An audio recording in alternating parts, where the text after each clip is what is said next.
boa tarde. Primeiro quero agradecer a presença do professor Aguinaldo Robson de Souza. É uma grande honra para nós recebê-lo nas atividades que estamos executando para a redação, para a confecção do livro sobre os 55 anos da Faculdade de Ciências da Unesp aqui de Bauru. Então, eu gostaria, em nome de todo o grupo, de dar essa bem-vinda e marcar a nossa gratidão. Então, eu gostaria, professor Aguinaldo, comece se apresentando, fale seu nome em voz alta para que todos tenhamos gravado. Se eu puder falar um pouco sobre a sua formação, sua trajetória, como chegou aqui, por favor. Boa tarde. Eu que me sinto honrado pelo convite feito pela diretoria da Faculdade de Ciências em participar desse feito que eu considero muito importante dentro da Faculdade de Ciências, em todas as universidades e faculdades, né? Você ter um respeito pelo passado. Só assim você consegue ter visões, né, sobre o que você faz no presente e consegue também projetar ações para o futuro, né? Então, essa linha, né, passado, presente e futuro é muito importante, né? Então, eu que agradeço novamente, né, o convite. Bom, a minha formação, né, começou bem lá atrás, né, na cidade de Rincão, no estado de São Paulo, onde eu estudei, então, desde a primeira série, né, no colégio, no ginásio Comendador Pedro Morgante, em Rincão. Então, lá fiz desde as séries iniciais até o colegial, tudo em escolas públicas. Então, naquela época, diferente de hoje, né, as escolas públicas eram muito bem equipadas, os professores eram muito bem assim, remunerados também, tanto do ponto de vista financeiro, como também um prestígio dentro da cidade, né? Então, o professor, naquela época, eu vou falar mais ou menos do ano aqui, que era 1967, 68, 69, eles tinham uma projeção, né, um respeito dentro da cidade, né? Como era, por exemplo, um advogado, um prefeito, um vereador. Hoje, infelizmente, nós vimos que não é bem assim que está acontecendo com a profissão de professores no Brasil. Bom, após, então, a conclusão do ginásio, que era chamado antigamente, né, eu fui fazer um exame de admissão, né, para a entrada no colegial, né?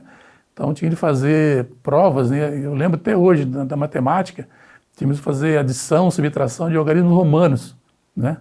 E também tinha aula de inglês, francês, né? E também os laboratórios de química, de física, de biologia eram muito bem equipados. Nós tínhamos também, numa cidade do interior do estado de São Paulo, né, com 15 mil habitantes, né, próxima ali de Araraquara e Ribeirão Preto. Tínhamos também uma quadra de tênis, né, quadra de esportes, né, podia jogar tênis também se quisesse, né, mas raia também para corridas, né. Então, a gente vê isso, hoje em dia a gente não vê mais nas escolas, né? Então, eu sinto um pouco, né, esse declínio, né, do que tínhamos antes, né, e hoje a gente não vê essa... Depois do colegial, você foi para onde? Então, depois do colegial, né, eu fiz um ano de cursinho, do Objetivo em Araraquara. Eu fui da primeira turma do cursinho lá em Araraquara, né, do Objetivo, quando se instalou na cidade de Araraquara. Eu fiz um ano lá, né, para cumprir algumas deficiências na minha formação, né, e eu fiz o vestibular para Química, lá no Instituto de Química de Araraquara. E por que, da onde veio esse interesse pela Química? Bom, meu interesse pela Química, pelas ciências em geral, né, ela veio, assim, vamos dizer assim, alguma coisa que vem de dentro da pessoa, né. Por exemplo, minha tia, ela trabalhava, já é falecida, né, Tereza, né, em memória. Ela trabalhava como secretária numa empresa Nestlé, lá em Rincão. Ela fazia beneficiamento de leite. E era perto de casa, eu sempre estava ali, né? Então eu via lá os técnicos fazendo análise de leite, né? Então de vez em quando eu pegava alguns tubos de ensaio, via eles mexendo lá, como fazia o controle de qualidade, que vinha das fazendas, né? De leite e tal. Aí eu comecei a me interessar por ciência, né? Eu lembro até hoje, tem uma história que a gente conta em casa, né? Então acho que todo mundo sabe disso, né? Que é a história do microscópio, né? Eu morava lá em cidade de Rincão e todo ano eu vinha para Bauru. A família do meu pai é toda daqui, né? E quando eu chegava aqui, a minha avó nos dava um dinheiro para comprar alguns presentes, né? Eu lembro que eu fui numa loja Americanas aqui em Bauru e tinha um microscópio lá, né? E o dinheiro que ela me deu era metade do valor. Aí eu conversei com meu primo, né? Falecido também já, eu chamava o primo dele Neco, né? Eu falei, ô Neco, vamos comprar esse microscópio? A gente estuda, a gente vê em conjunto, né? As coisas aqui. Então isso era na época do Natal, né? Ia ficar 2 semanas aqui. Aí compramos esse microscópio. Tem até hoje em casa esse microscópio. Aí eu comprei um caderninho, né? Ia observando lá algumas estruturas biológicas e tal. Aí quando eu ia embora para Rincão, né? Meu primo falou assim, bom, agora é minha vez de ficar com o microscópio, né? Falou, Neco, eu não posso fazer isso porque eu estou fazendo uma pesquisa aqui com o microscópio. Eu não posso interromper, né? Depois eu mando para você. Ele falou, tudo bem, né? Só para não encurtar muito a conversa, depois de 30 anos eu passei para ele o microscópio. Aí ficou na casa dele um tempo, depois ele me devolveu. Só para dizer, né, assim, acho que está no sangue das pessoas, né? Essa veia, né? Você acredita que é um dom que Deus lhe deu para mexer com a química? Eu acho que sim, viu? Acho que as pessoas sempre têm um dom, né? Uma especialidade que ela gosta de fazer e tal. E depois do Instituto de Química lá de Araraquara, você se formou, foi fazer mestrado, doutorado, onde? Então, depois que eu terminei o curso de graduação lá no Instituto de Química de Araraquara, né? Eu fui para... Eu tinha 2 opções, né? Vou contar outra historinha aqui também, um pouco engraçada, né? Eu tinha um parente meu que trabalhava na 3M lá em Ribeirão Preto. Ele me disse que estavam procurando, tinha aberto um concurso para químico lá. Eu tinha me formado e na mesma época eu tinha prestado também o concurso, o processo seletivo para o mestrado no Instituto de Química e Física da USP de São Carlos. Então eu primeiro fui para a 3M lá em Ribeirão Preto fazer a entrevista, né? E tinha 2 filas, né? Eu não perguntei nada para ninguém, né? Peguei e entrei numa fila, né? Aí cheguei lá, o entrevistador me perguntou se eu sabia cozinhar. Falei, as pessoas falam alguma coisa de química, com cozinha, né? Falei, eu faço algumas coisas, né? Ia fazer um arroz, fazer um churrasco, né? Um lanche e tal, né? Aí ele perguntou, em que lugar você trabalhou já, né? Como cozinheiro, né? Falei, não trabalhei, assim, na República, fazia um lanche, alguma coisa assim e tal, né? Falei, então tá bom, tá, obrigado, né? Aí peguei e saí lá da sala, né? Aí eu estava indo embora e encontrei com esse meu parente, né? Ele falou, Aguinaldo, você foi lá? O que aconteceu? Eu falei, me perguntaram só coisa sobre cozinhar, não sei o que aconteceu. Ele falou, mas que fila que você entrou? Eu mostrei para ele, ele falou, mas aquela fila era para ajudante de cozinha. Ele falou, a de química era para outra. E já tinha acabado já a entrevista.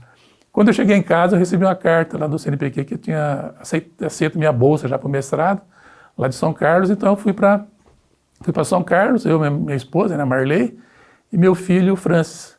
Então, fiz um mestrado lá em São Carlos, no Instituto de Química. Antes era Instituto de Física e Química de São Carlos, depois teve o desmembramento, né? Ficou em Instituto de Química e Instituto de Física. Aí fiz meu doutorado também lá no Instituto de Química de São Carlos. Então, você é do Elson Longo? Não, o Elson Longo eu conheci, ele trabalhava na Federal em São Carlos, né? Isso. Eu tenho alguns trabalhos publicados junto com ele, junto também com o professor Júlio Sambrano aqui da Matemática, né? Mas o meu doutorado, o mestrado eu comecei na área experimental, né? Minha tese foi fotorredução do corante safranina por N-fenilglicinas, né? Então eu sintetizava as N-fenilglicinas, que são aminoácidos substituídos, né? Eu fazia a síntese e depois fazia toda a parte fotoquímica. E como é que você veio parar aqui na Faculdade de Ciências, aqui na Unesp? Bom, eu vim aqui para Bauru, né, na Faculdade de Ciências. Também é outra história também engraçada, né? Sempre tem essas histórias assim na minha vida que eu acho que parece que tem algo que leva você a chegar onde você está hoje, né? Eu estava um dia lá no Instituto de Química de São Carlos e tinha uma professora que vinha fazer um concurso aqui, em 1989, que é a professora Margarida Saek. Depois ela foi contratada aqui também. Hoje ela está lá na Unesp em Botucatu, no departamento de Química. E ela não dirigia na pista, né? Ela falou, Aguinaldo, você me leva lá em Bauru para fazer a inscrição na Unesp? Eu falei, levo. Aí cheguei aqui, o chefe do departamento falou, Aguinaldo, por que você não presta também aqui o concurso? Eu falei, não, eu não trouxe documento nenhum, né? Não posso prestar o concurso aqui e tal. Ele falou, só assina aqui, que depois você manda pelo correio. Eu falei, bom, vou arriscar então, né? Depois mandei pelo correio, fiz o concurso, não é que eu passei, e a Margarida não passou. Nossa, eu fiquei muito sentido, sabe? Falei, puxa vida, ela me pede para me trazer aqui. Aí depois passou, acho que 6 meses, abriu outro concurso, aí ela passou, né? mas foi em março de 89 que eu entrei aqui. Fui o primeiro professor contratado pelo Departamento de Química pela Unesp. Porque antes era o B. Antes era o B.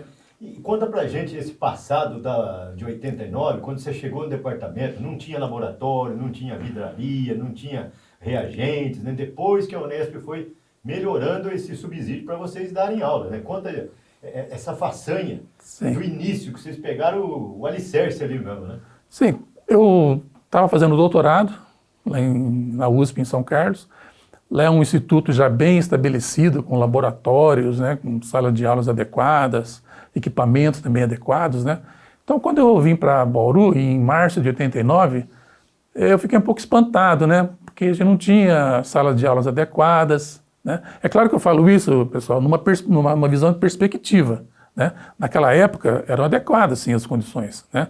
Mas fazendo uma comparação, né, de onde eu vim, né, que eu estudo de Química de São Carlos, da USP, tinha mais equipamentos, tinha uma sala para a gente ficar.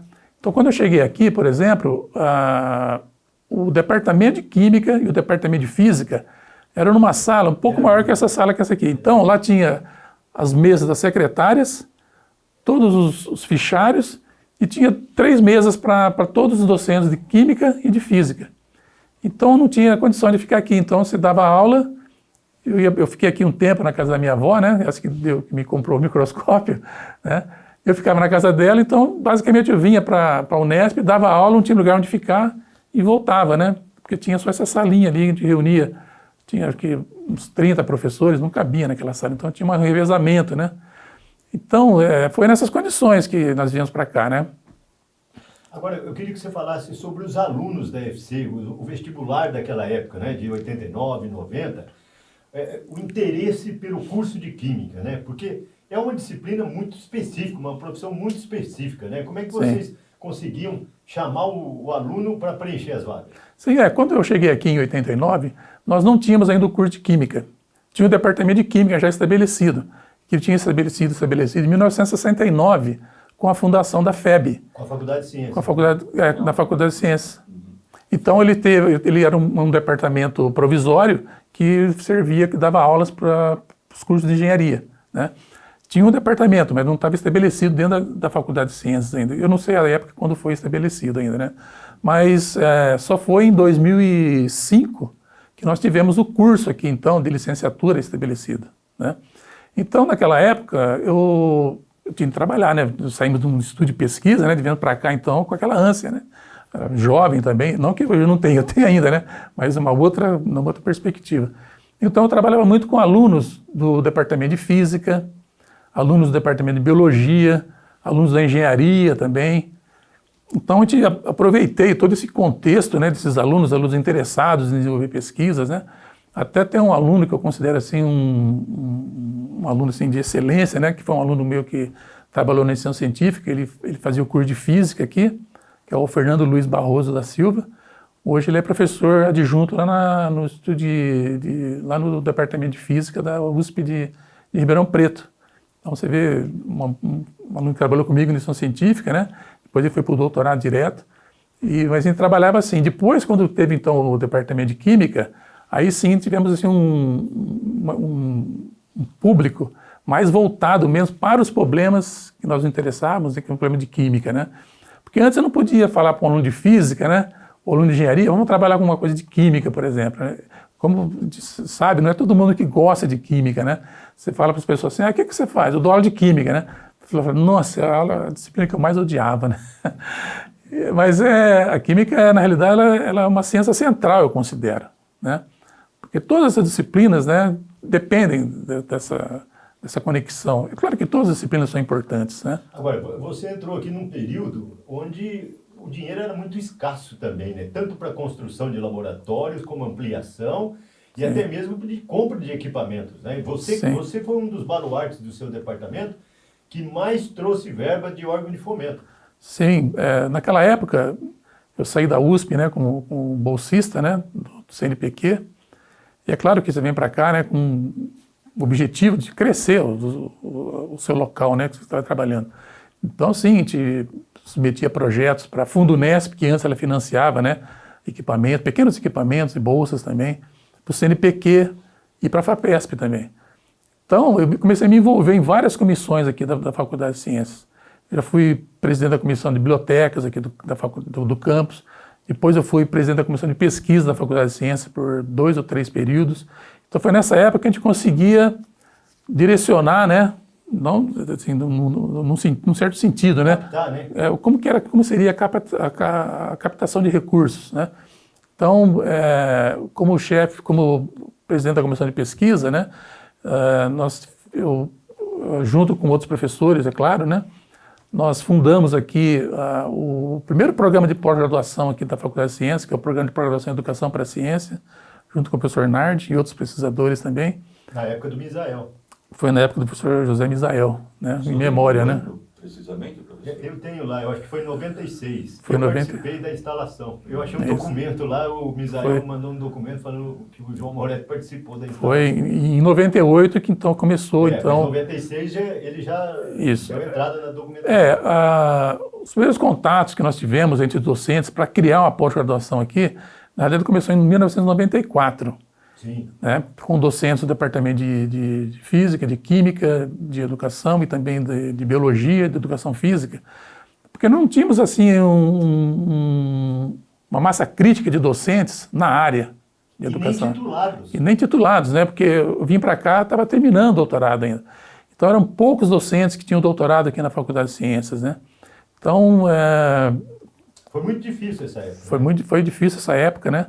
Mas eu vejo que, se você olhar em perspectiva hoje a Faculdade de Ciências, né, com vários laboratórios de pesquisa, com as condições que nós temos hoje, né, nós estamos assim, muito bom. Puder, fala um pouco mais sobre esse surgimento da pós-graduação na Faculdade de Ciências. Sim. Bom, o surgimento da pós-graduação, que foi o primeiro programa, né, que é o Programa de Pós-Graduação em Educação para a Ciência, ele começou, então, inicialmente, as suas ideias em 1994. Aí, em 95, eu saí para fazer um pós-doutorado fora, depois eu vou falar alguma coisa também, e os professores continuaram aqui, né? Depois eu voltei aqui em 96, continuamos de novo com essas ideias. O João Moretti participou também da elaboração, né? O Moretti das primeiras ideias e tal. E nós chamamos alguns professores de fora, da USP, da Unicamp, outros professores também da Unesp, para compor, então, uma massa crítica para a gente poder submeter o pedido, né, de solicitação de abertura do mestrado aqui em Educação para a Ciência. Para vocês terem uma ideia, não existia ainda a linha, né, na CAPES de ensino de ciências. Foi criado pelos docentes do grupo aqui da Educação para a Ciência. E sem contar que nem prédio vocês tinham, né? Não tínhamos prédio também, né? Então, eu também, como presidente da comissão de pesquisa, não tinha um prédio aqui, né?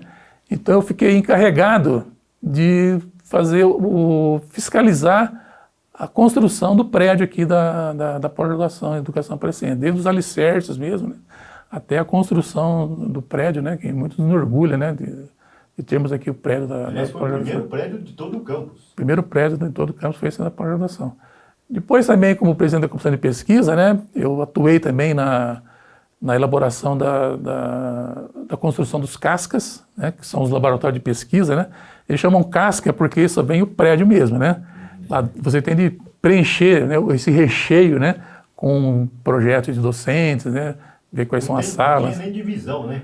Era um galpão coberto. Era um galpão coberto, né. Eu lembro até que teve um dos projetos do Casca, o Casca 2,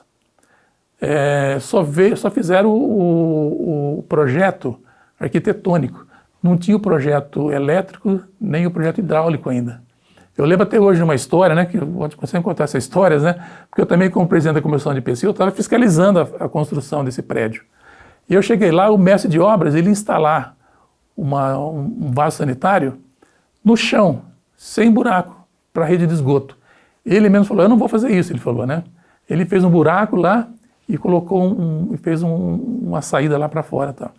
Aí quando o reitor veio visitar aqui o campus, eu não me lembro agora quem era o reitor. Acho que era o Arthur. Não, acho que é depois do Arthur. Eu não me lembro direito. Aí já era o Macari. Não, antes do Macari. Eu não me lembro agora o nome dele. O Trindade?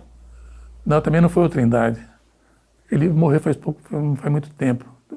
Mas, O Landim foi na estadualização. Não, o Landim não foi.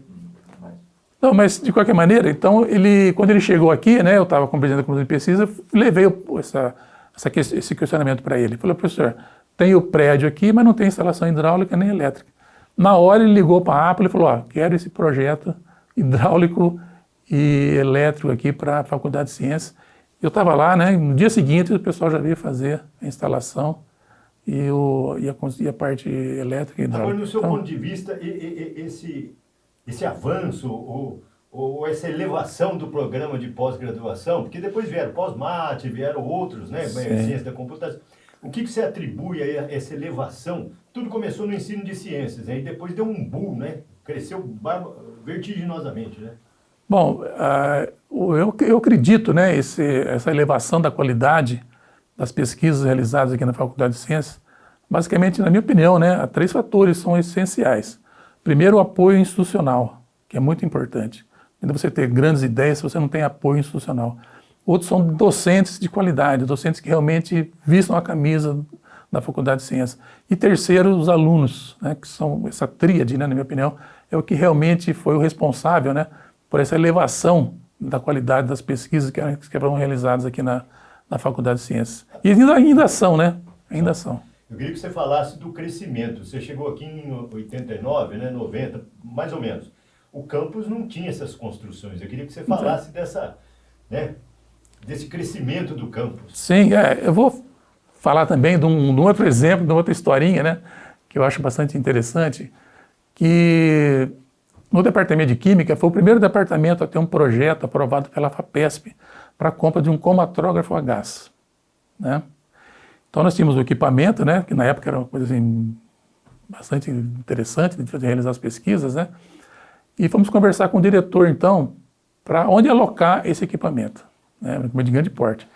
Então não tinha, só tinha a sala do diretor, a sala secretária, né, toda a parte ali administrativa muito bem construída, eu acho que é importante, mas os departamentos não tinha, né? Então ele falou para mim, olha, vocês voltam daqui um dia, eu vou dar uma solução para vocês. Nós voltamos Você depois... lembra do diretor? Eu lembro, mas eu prefiro não falar o nome. Ele falou, tem uma solução. Eu falei, nossa, é um alívio, né? Devolve o equipamento para a FAPESP. Para vocês terem uma ideia, então, da dimensão onde nós estávamos e o que era naquela época, né? Hoje em dia ninguém acredita nisso, né? Hoje em dia você busca equipamentos, hoje em dia você tem equipamentos de ponta aqui na Faculdade de Ciências, né? Que desenvolvem pesquisa aqui de uma maneira fantástica, né? Outro programa também que eu ajudei na participação desde o início foi a criação do pós-mate, que é a pós-graduação em Ciência e Tecnologia de Materiais, né? Que é intercampus. Que é o intercampus. Começou com Bauru, né? E Botucatu e outros campos. Hoje em dia está espalhada, né? Pela Unesp inteira. É um programa de excelência também. Hoje o programa de pós-graduação em Educação para a Ciência está com nota 6, né? De excelência, né? E o pós-mate teve já com nota 6, agora está com nota 5. Mas a gente espera que a gente vai obter também a nota 6. Você continua dando aula na pós ou não? Como voluntário? Então, eu permaneci desenvolvendo pesquisas e tendo a parte de didática também até o ano de 2022, quando então me aposentei. Mas ainda tenho alunos, né, tanto nos 2 programas de pós-graduação. Eu estou credenciado no pós-graduação em Educação para a Ciência e também credenciado no programa de Ciência e Tecnologia de Materiais. Muita gente me pergunta assim, Aguinaldo, como que você consegue, né, ficar com 2 pés em 2 canoas, né? Você perde o equilíbrio, né? Eu falo que não, eu estou com os 2 pés nas 2 canoas. Aí a pessoa, mas como? Claro, quem criou essa analogia foi você, agora você dá conta, né, de saber como que você está com os 2 pés em 2 canoas. Né? Porque a analogia tem esses problemas, né? Você ficar com os 2 pés, mas eu sempre, para você se manter nos programas de pós-graduação, você precisa ter uma excelência com alunos, didática, publicações principalmente, né? Professor, o que os senhores fizeram com o equipamento? Não devolveram? Então, essa história do equipamento nós não devolvemos. Ele foi instalado no Instituto Trabalhador aqui da Unesp, aqui da cidade de Bauru. Da prefeitura. Então, um dos professores, né, que era o professor Manuel Lima de Menezes, então ele começava a realizar exames lá, clínicos, né, e também desenvolvia suas pesquisas na área de... E está hoje até lá. Esse equipamento não voltou mais para... Agora já está obsoleto também, né? Está muito obsoleto, né? Hoje em dia você tem equipamentos assim, de última geração, né, que é muito diferente, né? Mas só para você ter uma ideia de como que era o cenário naquela época, né? Chegava o equipamento, você não tinha onde colocar. Hoje em dia, não. Não era só na química, era na educação física, na física, na matemática, não tinha lugar. Não tinha. Então, eu sempre quando eu falo para os professores que estão chegando hoje, né? Eu conto essa história, eles não acreditam, né? Ela falou, tem aqui os documentos para mostrar para vocês como que era precário, né, as condições que tínhamos aqui. Bom, nós não tínhamos meios para chegar aqui no campus, né? Você tinha ali no início do Geisel, para chegar aqui, na realidade era uma picada, né, que tinha ali, né? Quando chovia, enchia de água ali, onde tem hoje em dia o ginásio de esportes, né? Naquela região alagava, né? Você não tinha condição de chegar aqui, né? Hoje nós temos pista dupla, né? Para chegar aqui, né? Eu faço uma analogia, né, contra isso, o desenvolvimento da Faculdade de Ciências, do campus, com a maneira de você chegar aqui na faculdade. Hoje temos assim uma pista dupla, né? Totalmente... Não, sem contar o progresso, né? Tem o progresso, tem hospital, tem tudo ali. Então, eu sempre faço analogia, sabe? Eu não consigo ver, mas vê então a acessibilidade e qual é o entorno, né, que temos hoje aqui na Faculdade de Ciências. No seu ponto de vista, a Faculdade de Ciências, das 3 unidades, é a que mais cresceu nesses últimos 30 anos?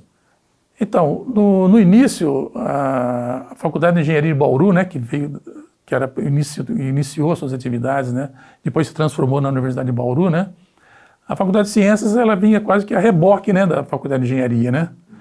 Depois, com a chegada de outros docentes, né, a Faculdade de Ciências começou a crescer bastante. Hoje em dia é a faculdade que mais arrecada dinheiro em órgãos de fomento, tem maior produtividade também.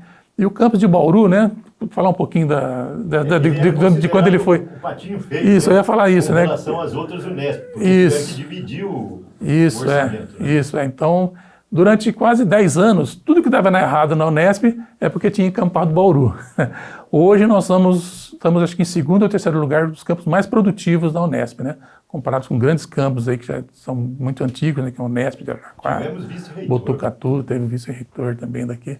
Pró-reitor de pesquisa. Isso, né? Que é o professor Graef, né? Então tivemos assim um desempenho aqui na Faculdade de Ciências excelente, né? Se o senhor puder voltar à criação do curso de Química na Faculdade de Ciências. Sim. Então, quando eu cheguei aqui em 89, nós não tínhamos curso, né? Então, tínhamos de desenvolver atividades de pesquisa, né, de iniciação científica, não tínhamos o mestrado, não tínhamos o doutorado, então o nosso desenvolvimento era iniciação científica, né, sempre coisas muito boas, né. Então, com a criação do curso, né, que também teve muitos percalços também para a criação do curso de Química aqui. Quando foi, professor? Em 2003, né. Então, até lá, nós ficamos martelando, né, na reitoria para que o curso fosse aberto aqui. Tivemos, assim, pareceres, assim, que eu vou falar aqui, né, que, por exemplo, de docentes de outros campos da Unesp, né, dizendo que a gente ia concorrer com eles pelos alunos, né, eles não iam se deslocar daquelas cidades e tal. Eu falei, não, mas tem campo para todo mundo, né? Então, quando nós abrimos então, o curso aqui em 2003, né, a gente tinha essa possibilidade, né, de trabalhar tanto com iniciação científica e depois, né, também com o mestrado, né? A minha primeira aluna de mestrado, né, foi uma professora que hoje está no Departamento de Educação, né? Então, com a criação... Qual é? Que é a vice-diretora. Não, deve ser vice-chefe do departamento. A vice-chefe do departamento. Eliana Marques. Eliana Zanata. Zanata. Ela foi minha aluna de mestrado. Trabalhou comigo no programa de pós-graduação em Educação para a Ciência, né? Então, depois, então, quando criou o curso de Química aqui, nós tivemos essa oportunidade, né? Depois também teve a criação do curso de Educação para a Ciência, também comecei a orientar alunos com essa vertente mais ligada para a Química. E em 2009, o curso de Química foi considerado pelo ENAD o melhor curso do Brasil. Então você vê, no período de 2003 a 2009, o crescimento que nós tivemos aqui dentro do departamento da Faculdade de Ciências, né? Sempre preencheu as vagas no vestibular, ou Aguinaldo? Olha, nem todas. Teve assim teve um decaimento, né, do número de vagas, né? Mas eu não posso dizer assim com certeza, né? Acho que talvez o coordenador de curso, né? E evasão também, né? Porque o curso de Física tem muita evasão, né? Talvez Química também possa ter... Tem menos evasão do que os outros cursos aqui. A pessoa que não vai fazer Química é porque ela gosta mesmo, né? Do que ela vai fazer, né? Então, acho que o curso de Química, hoje nós temos alunos, né, que estão em destaque, não só aqui no Brasil, como no exterior. Eu estou fazendo agora, tem um projeto lá sobre entrevistas com egressas e egressos, né? Então nós temos a grata oportunidade de conversar com esses alunos, né, que estão aqui, se formaram na primeira turma lá em 2008, né? 2007. Então tem alunos que estão fazendo estágios como docentes já em universidades da Europa, dos Estados Unidos, do Canadá. tem alunos do curso de Química espalhados pelo mundo inteiro, né? Isso nos alegra bastante. É um motivo de orgulho, né, para a Faculdade de Ciências também. Sobre os laboratórios, o senhor pode falar um pouco para a gente? O laboratório de Química é próximo ao prédio que eu trabalho, ele é um laboratório exemplar, né? Você lembra, pode contar para a gente como é que ele surgiu? Então, nós tínhamos um laboratório aqui somente, né, que é nessas redondezas aqui, né, que era ministrado, então, todas as disciplinas de laboratório. Tanto do curso de Química, do curso de Física, de Biologia e para as engenharias. Então, onde vocês faziam pesquisas também. E onde era feito pesquisas também. Então, você imagina, né? Principalmente aqui, o Manuelzinho, ele tirar o álcool do caroço do abacate. Isso, é. Então, era um laboratório didático e de pesquisa. Então, imagina como que era a lógica que nós tínhamos de fazer para você manter, então. Então, era um laboratório que não fechava, né? De manhã, tarde e noite. E tinha de madrugada também alguns alunos de mestrado que ficavam ali, de doutorado também, trabalhando, os professores também, que era o único horário que tinha disponível, né? Então, com essa elevação do conceito do curso de Química como um dos melhores cursos do Brasil, a reitoria, então, nos concedeu, né, após também várias instâncias, né, o laboratório didático que tem lá embaixo, né, lá nas mediações, perto da educação. Então, lá tem laboratório então, de Química Geral, de Físico-Química, de Bioquímica, Química Analítica, um laboratório também para coleta de rejeitos do campo inteiro, dos campos total aqui, né, por exemplo, de ácidos, bases, né, produtos perigosos, metais pesados, né. Então, hoje você tem um laboratório didático, né, para cada disciplina da área de Química. Sem contar agora os laboratórios de pesquisa também dos docentes, né, que os cascas, né, que foram concedidos, né, e também tem prédios também próprios do Departamento de Química, né, e tudo isso foi graças ao desenvolvimento, né, e a força de vontade, né, dos docentes em buscar, né, apoio financeiro no CNPq, na CAPES, FAPESP e outros órgãos de fomento também. Uma coisa potencializa a outra, isso potencializa a pesquisa, que potencializa a iniciação científica, há uma sinergia, né? Sem dúvida, como eu disse no início, né, você precisa ter esses 3 pilares, né? Você precisa ter docentes muito bem treinados, muito bem intencionados para realmente elevar o conceito tanto do departamento como da faculdade, bons alunos também que sejam interessados em desenvolver pesquisa e também no curso. Mas se você não tem apoio financeiro da instituição, nada dessas duas funciona, porque você não consegue colocar dinheiro do seu bolso, né? Às vezes a gente fazia isso, sabe? Eu fui em muitos eventos, muitos congressos aqui no Brasil exterior, pagando com o meu próprio salário, né? A gente não tinha recursos, né? Mas hoje em dia a gente, felizmente, tem recursos para isso, né? Então... E qual é o seu sentimento em participar da comemoração de 55 anos da UFC? Olha... O meu sentimento de participar da comemoração dos 55 anos da UFC, vou falar assim, sem nenhum problema. Eu considero a universidade, sem falsa modéstia, eu considero a universidade quase minha segunda família mesmo. Porque eu passei a maior parte do tempo dentro da sala de aula, dentro do laboratório de pesquisa, em detrimento, né, de ter um acompanhamento mais próximo dos meus filhos e tal, né? Então eu vejo assim como um acontecimento quase que familiar mesmo. Muitas pessoas, não é familiar, mas eu considero assim como uma extensão da casa mesmo, né? Tanto que eu aposentei em 2022, né? Estou ainda trabalhando aqui na Unesco como professor sênior, né? Dou aula nas duas pós-graduações, né? Com os dois pés nas duas pós-graduações. E tem aluno de iniciação científica, de mestrado, doutorado, pós-doutorado, né? Você pode falar um pouco também sobre a inserção social do departamento e do curso de Química na educação da região? Havia e há projetos de educação para ciências que não sejam só acadêmicos, mas também que dialoguem com as escolas. Tem alguma coisa nesse sentido que o senhor possa falar para a gente? Sim, a atuação do departamento de Química, né, ele é muito voltado para a área de referência, que a gente chama de área dura, né? Hoje a gente chama de área de referência, né? Que é a área de físico-química, química inorgânica, analítica, orgânica e tal. Mas também temos essa outra área, né? Que é a área de ensino de química, né? É claro que as duas áreas têm uma certa inserção social, porque na minha concepção de extensão universitária, né? O próprio nome diz, extensão do quê? É a extensão do ensino, a extensão da pesquisa. Se você realiza um ensino de qualidade, uma pesquisa de qualidade, você pode oferecer para a sociedade um produto de qualidade, uma extensão de qualidade. Na minha opinião, não existe extensão sem pesquisa e ensino, né? Tanto que tem esse tripé, ensino, pesquisa e extensão, né? Então, a gente tem contatos, por exemplo, contatos tanto com alunos da área de ensino de ciências, de química, quanto na outra área também de ciência, tecnologia e materiais. Porque, na minha opinião, a maior extensão que a universidade tem na sociedade é a formação de bons quadros profissionais. Formar um bom engenheiro, formar um bom químico, um bom advogado, um bom médico. Essa, na minha opinião, é a maior extensão que nós fazemos aqui a presença da universidade na sociedade. Então, os alunos que trabalham comigo, por exemplo, de ensino de química, a gente desenvolve uma pesquisa, claro, né, voltado para a sala de aula, né, levar os conhecimentos que nós adquirimos nas pesquisas que realizamos para a sala de aula. Esse é o grande desafio, né, que nós buscamos, né. E, é claro, temos projetos também de divulgação da ciência, né.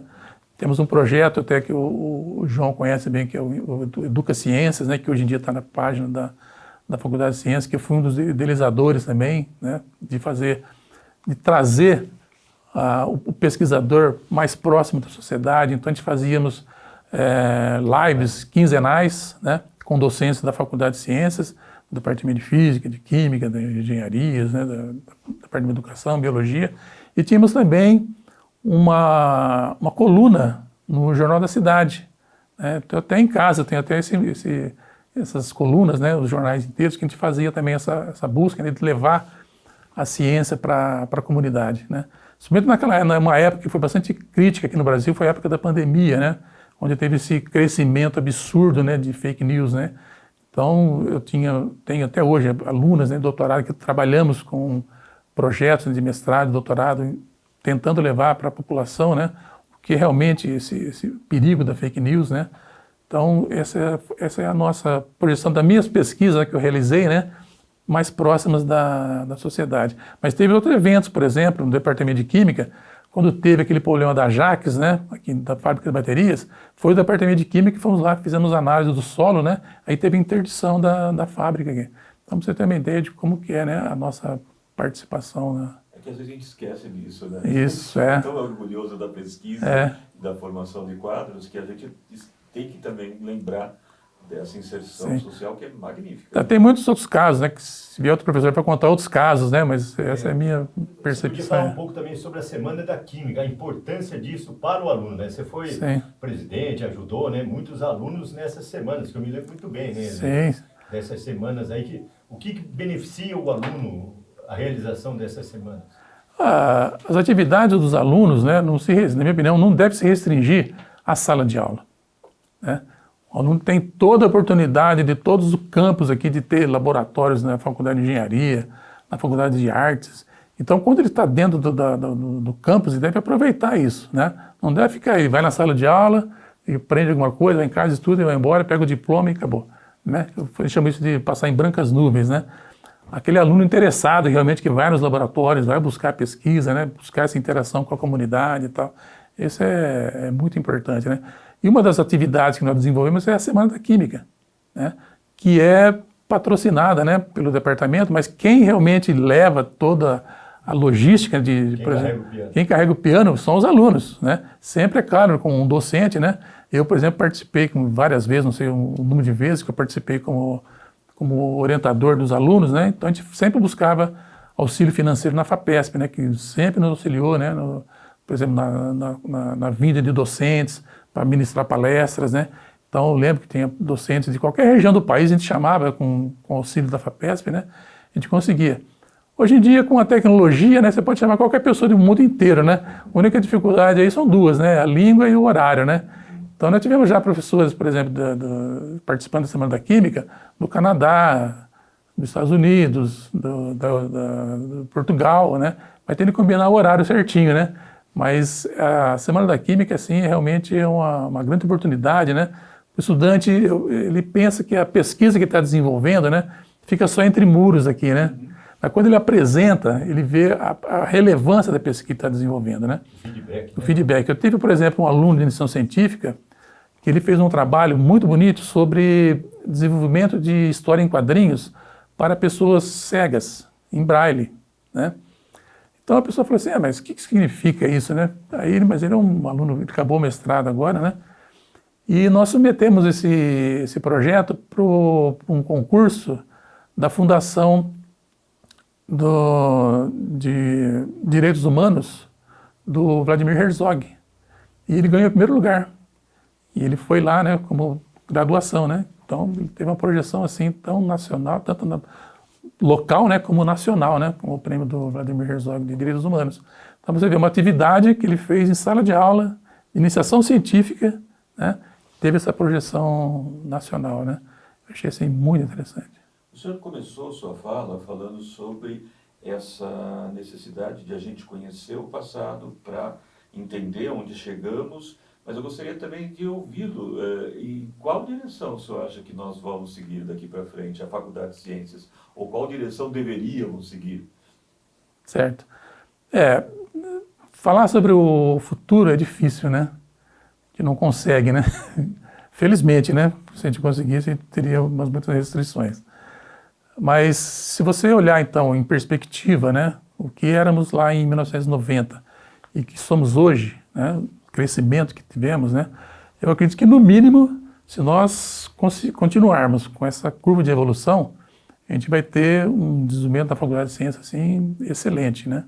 Então, basicamente, você ter apoio institucional, volto de novo naquele... Você tem apoio institucional, aqui tanto da diretoria da Faculdade de Ciências, como da reitoria, e é claro também dos órgãos de fomento, né, que nós temos, né? Tivemos alunos interessados no curso, né, tanto agora na graduação, como no mestrado, doutorado e no pós-doutorado, e também docentes interessados em desenvolver pesquisas, né, de qualidade. Nós tivemos, na semana passada, um docente do Departamento de Química, né, que voltou do seu pós-doutorado, né? Então você vê, estamos mantendo, né, essa linha de crescimento aqui do Departamento de Química. Foi o pós-doutorado? Foi em Wyoming, nos Estados Unidos, né? Ele acabou de voltar. Até conversei com ele antes de vir para cá. Quem que é? O Pebone. Luiz Pebone. Ele é então, da safra mais nova. É da safra mais nova. Então você vê, os docentes, como nós lá em 1990, né, chegamos com muito gás, chama isso, né? Mas tínhamos poucas condições, né? Nós realmente fizemos uma picada aqui, né? Tiramos assim, não no mau sentido, né, de picada, né? Mas preparamos o terreno, né? Desbravamos, né? Então esses docentes novos que chegam aqui, eles têm um terreno, né, de possibilidades muito grande, né? e quase pronto, né? A gente espera que eles desenvolvam mais ainda, né? Tenham mais laboratórios de pesquisa, né? Mas a gente vê que esse pessoal está assim, como criamos as condições, né, deles crescerem, né? Eles estão respondendo assim de uma maneira muito interessante. Por exemplo, em termos de publicações, né? Na nossa época, nós não tínhamos as facilidades computacionais que temos hoje. Para mim estava chegando. Eu tenho, depois eu vou mostrar, vou deixar aqui para vocês, né? Como a gente fazia comunicação com outros profissionais que estavam desenvolvendo pesquisa da mesma qualidade que a nossa. Por exemplo, no exterior, para você ter uma ideia, você recebia então um artigo, lia um artigo, né? Então você via lá qual era o endereço da pessoa, você tinha que fazer uma carta, né? Punho, escrever uma carta, isso me enviar lá para os Estados Unidos, Europa, Ásia, não sei. E você demorava aí 2, 3 meses para receber a resposta, quando recebia, né? E para fazer o levantamento bibliográfico também era muito difícil. Eu gastei aproximadamente 50% da minha iniciação científica, de mestrado e doutorado, fazendo pesquisa bibliográfica. Hoje em dia, com a tecnologia, você faz isso em minutos, né? Então, é claro que tudo tem o lado bom e o lado também de cobrança, né? Hoje em dia, numa banca, por exemplo, de mestrado, doutorado, o aluno não pode dizer que não conhece um artigo, né? Antes você podia dizer isso, hoje em dia você não pode dizer mais isso. E a comunicação é muito rápida. Você vê um artigo, você tem o e-mail da pessoa ali, você automaticamente já comunica com ele, ele já responde para você quase que imediatamente, né? Todo o meu tratamento no pós-doutorado, foi em 1995, que eu fiz na Universidade da Califórnia, lá em San Diego, foi tudo por carta. Eu até trouxe uns exemplares aqui para deixar aqui com vocês, né? As pessoas não acreditam nisso, né? Mas é tudo por carta, né? Que a gente fazia tudo assim. Aí depois apareceu aqui o surgimento, né? Eu não me lembro exatamente o ano, se foi em 93, 94, do e-mail, né? Então nós tínhamos aqui na biblioteca... Era intranet. Era intranet. Tínhamos na biblioteca um computador da Itautec, onde você tinha um e-mail para todos os docentes, todos os funcionários do campus. Então você não tinha o que é hoje, né? Que hoje em dia cada pessoa tem 10, 20 e-mails. Né? Então, para você ter uma ideia da distância, né, que nos separa, né, lá de 1990, né, 89 de hoje, né? Era telex e fax. O fax foi assim uma revolução, né, importantíssima, né? Dessa época pioneira, tem alguma coisa que o senhor tenha saudades? Olha, apesar de todo esse crescimento e evolução tecnológica, na minha opinião, eu acho que nós estamos pensando menos, sabe? Porque nesse processo de você ler o artigo na íntegra, né, buscar esse professor que fez um trabalho igual ao seu, você escreveu uma carta, então você vai pensar no que você vai escrever, né, sobre o seu problema e comparar com o problema dele, para depois submeter a carta. Hoje em dia não, você tem lá o e-mail da pessoa, você manda, é automático isso, ele já manda para você o artigo, você não tem nenhuma possibilidade de fala com eles, existe, mas as pessoas estão usando pouco isso. Então eu acho que a tecnologia é muito boa, eu trabalho com tecnologia no ensino, né, e também nas minhas pesquisas na área de referência, mas acho que na minha opinião, está tendo esse pequeno problema, sabe, das pessoas pensarem menos do que antes, sabe, essa que é a minha percepção lá da década de 90, né, até estarmos hoje aqui. Esse que é o que Tem eu penso, alguma né? coisa que nós não perguntamos que você gostaria de falar nesse finalzinho aí desse bate-papo? E além disso, suas palavras também que o senhor queira deixar, né, inspiradoras para quem está chegando. Eu vou falar para vocês, eu ficaria aqui na universidade até quando me deixarem, né? Eu, como disse para vocês, eu considero aqui uma minha segunda casa, né? Então, eu acho que vocês podem fazer aí uma reflexão sobre você sair da sua casa, né, e não voltar mais, né? Então é basicamente isso, né, que eu sinto, né, pela universidade, né?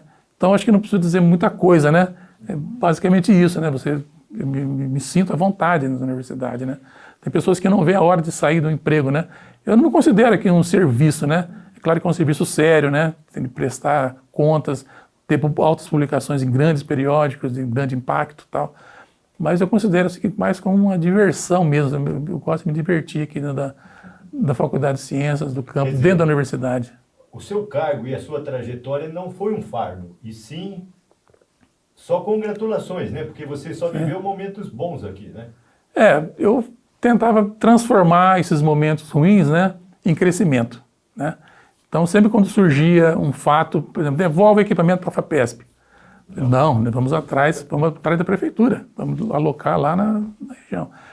Vamos construir um laboratório de pesquisa aqui, o CASCA, sem a parte elétrica e sem a parte hidráulica. Não, vamos atrás do reitor para construir a parte hidráulica. Então, sempre quando surgia um obstáculo aqui, João, eu nunca falava assim, eu não quero mais saber disso. Então, sempre buscava alternativas. E a gente vê hoje, né, com satisfação, né, aonde a Faculdade de Ciências chegou. E eu busco, né, essa inspiração, né, desde a minha trajetória de infância, né, que sempre gostei de ciência, e busco, né, transmitir isso para os novos alunos que estão chegando, né? Eles buscarem na ciência. É claro que você não vai ficar milionário, não é esse o objetivo nosso, né? Mas você, através de eventos científicos, você conhece praticamente o mundo todo, né?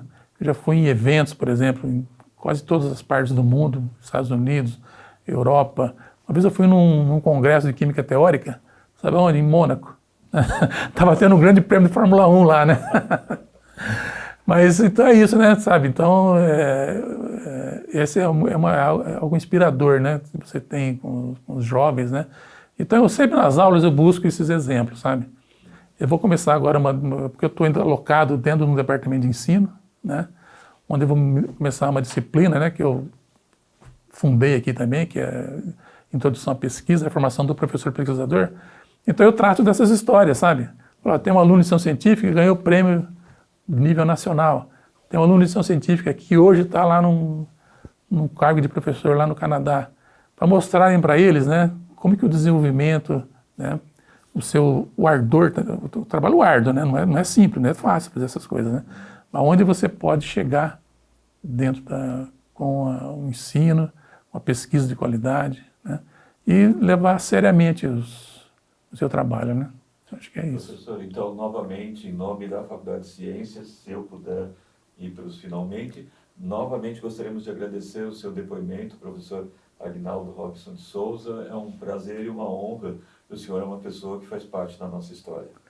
Eu que agradeço e eu que fico muito feliz, né, em fazer parte dessa história gloriosa da Faculdade de Ciências.